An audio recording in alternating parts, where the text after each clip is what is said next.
Saya yakin dan percaya sampai ini anggaran turun. Karena Tuhan itu lihat air mata orang miskin. Baik, terima kasih pimpinan dan Pak Menteri dan jajaran yang saya hormati. Pertama-tama kita semua mengetahui bahwa ada kekurangan anggaran ya 15 triliun. Tetapi kalau menurut saya mari kita koreksi diri. Kenapa ini terjadi? Jujur sama diri kita sendiri. Anggaran yang sudah diberikan begitu banyak tahun 2024 apakah sudah digunakan dengan baik atau tidak? Jangan kalau dikurangin kita sedih, tapi waktu dikasih banyak kita tidak menggunakannya dengan baik. Kenapa saya mengatakan tidak melakukannya dengan baik? Karena sampai hari ini Pak Menteri berulang kali saya katakan bahwa masih banyak persoalan terhadap realisasi anggaran dan penyerapan anggaran APBN itu ke daerah. Baik transfer daerah, itu banyak persoalan.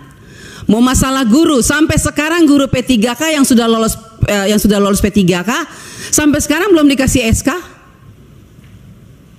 Provinsi NTT belum, mereka belum terima SK.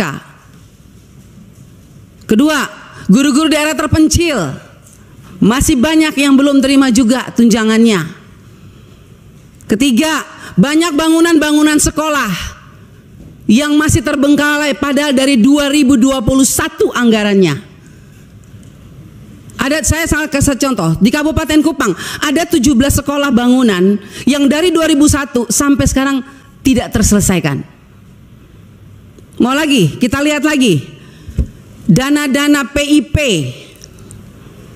Nah, makanya kemarin saya mengatakan bahwa kalau KPK memberikan rekomendasi kepada Kemendikbud, harusnya Kemendikbud sadar. Karena apa, kami ini Dewan, kami sudah bilang setiap rapat banyak persoalan, lakukan pengawasan, laporkan kepada kami. Tapi kami tidak pernah didengar, ya kan? Akhirnya sekarang KPK memberikan rekomendasi, baru seakan-akan Kemendikbud kayak kebakaran jenggot.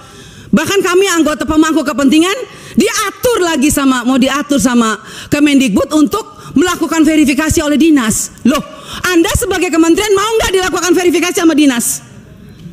Jangan suruh dinas, jangan suruh apa yang kita usulkan harus dilakukan verifikasi oleh dinas.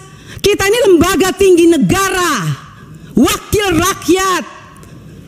Kita yang menentukan anggaran di Indonesia ini.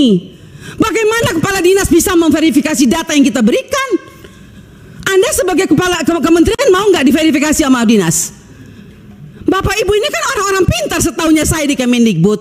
Orang-orang berpendidikan. Kok bisa salah mengambil kebijakan?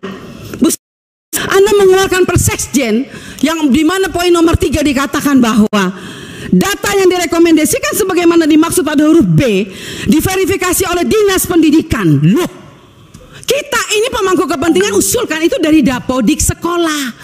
Dapodik itu harusnya kan, makanya tadi Pak Andre bilang operator sekolah itu diperhatikan, karena semua itu dari operator sekolah. Kepala sekolah aja kadang-kadang tidak tahu apa yang terjadi dilakukan oleh operator sekolah.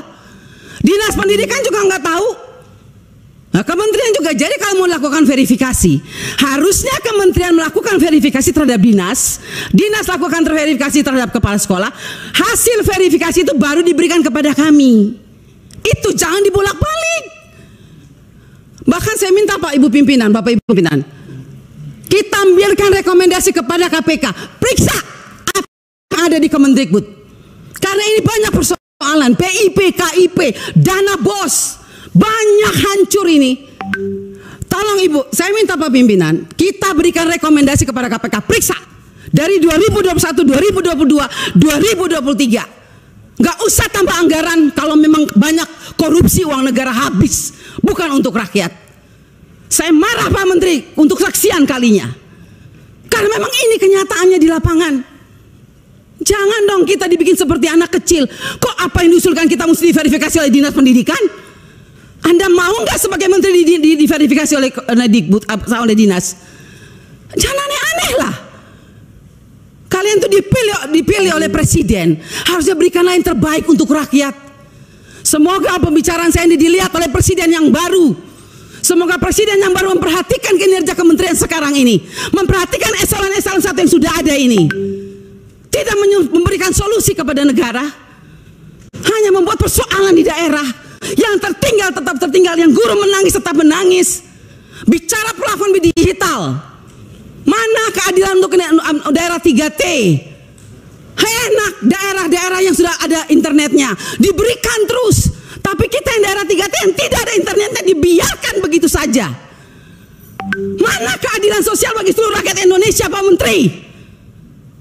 Saya sangat kecewa. Kita sudah mau habis masa jabatan, Anda mungkin sebentar lagi habis, atau Anda lanjut, saya tidak tahu. Tapi saya puji Tuhan, Tuhan dan rakyat masih memilih saya kembali. Dan sampai ini, apapun yang terjadi, kita yang terpilih kembali, kita akan tetap memperjuangkan keadilan dan kebenaran untuk kemajuan anak negeri kita. Bukan untuk kita anggota dewan, bukan. Jadi jangan aneh-aneh punya pikiran negatif terhadap wakil rakyat. Semua data-data yang kita pilih itu adanya di Dapodik sekolah. Perhatikan dong operator sekolah, perhatikan kepala sekolah, perhatikan dinas. Jangan hanya urus yang besar-besar triliunan, tapi begitu sampai di bawah tidak pernah diperhatikan. Omong kosong semua ini. Saya setuju KPK memberikan rekomendasi.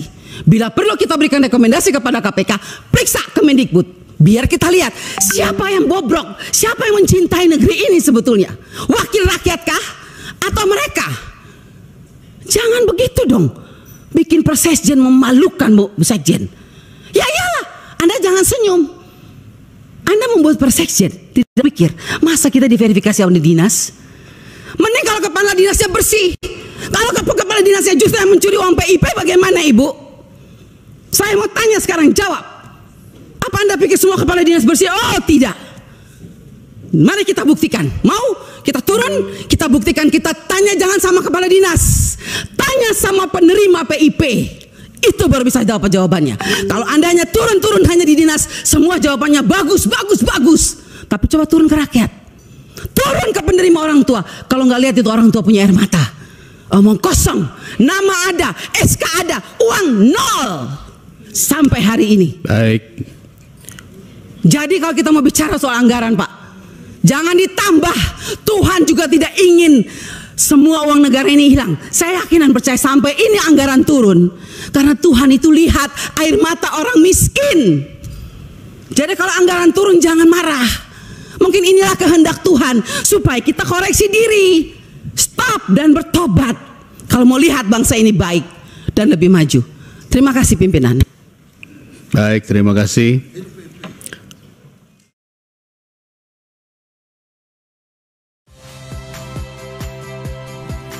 Saya Yasir Neneama. Saksikan program-program Kompas TV melalui siaran digital, pay TV, dan media streaming lainnya. Kompas TV, independen, terpercaya.